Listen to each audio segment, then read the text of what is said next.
RTV app వార్తల్ని క్షణాల్లో చదివే అవకాశం ఉంటుంది. ఒక న్యూస్ పేపర్, ఒక టెలివిజన్ ఛానల్ మీ చేతుల్లో ఎప్పుడూ ఉంటాయి. మధ్యాహ్న భోజన వసతి కల్పించాలని ప్రభుత్వాన్ని డిమాండ్ చేస్తున్నాము. బీసీ, ఎస్సీ, ఎస్టీ హాస్టళ్లలో మౌలిక వసతులను కల్పించాలని కోరుకుంటున్నాము. ఆడపిల్లలపైన అరాచకాలు అరికట్టాలని ప్రభుత్వాన్ని డిమాండ్ చేస్తున్నాము. కళ్యాణదుర్గంలో ఉన్నటువంటి ప్రభుత్వ జూనియర్ కళాశాలలో మధ్యాహ్నం భోజనం పథకం ఏర్పాటు చేయాలని ప్రభుత్వం డిమాండ్ చేస్తూ ఎస్సీ, ఎస్టీ, ఎస్సీ మైనార్టీ హాస్టల్లో, బీసీ హాస్టల్లో మౌలిక వసతులు కల్పించాలని ప్రభుత్వాన్ని డిమాండ్ చేస్తూ ఏఎస్ఎఫ్గా డిమాండ్ చేస్తున్నాం. కళ్యాణదుర్గం పట్టణంలో ఆర్డీఓ ఆఫీస్ నందు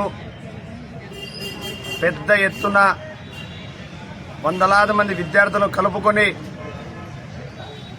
ధర్నా కార్యక్రమం చేయడం జరిగింది.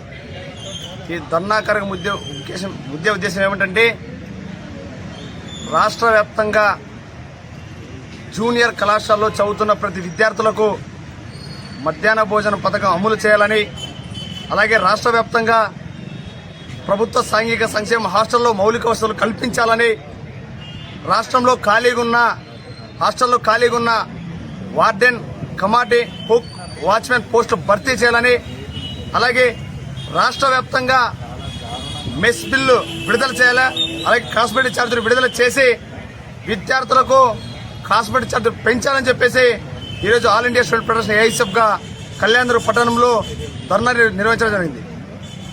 ఇప్పటికైనా రాష్ట్ర ప్రభుత్వం, ఎన్డీఏ ప్రభుత్వం ఏం చెప్పిందంటే తల్లికి వందనం కింద 15,000 ఇస్తామని చెప్పారు.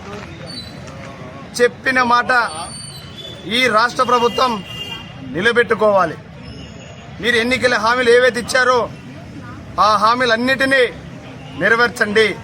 ముఖ్యంగా విద్యార్థులకు, చదువుతున్న ప్రతి విద్యార్థులకు తల్లికి వందనం కింద 15,000 ఇస్తామని చెప్పారు. ఆ మాట నిలబెట్టుకోవాలని ఏఐఎస్ఎఫ్గా మేము మీకు విజ్ఞప్తి చేస్తున్నాం.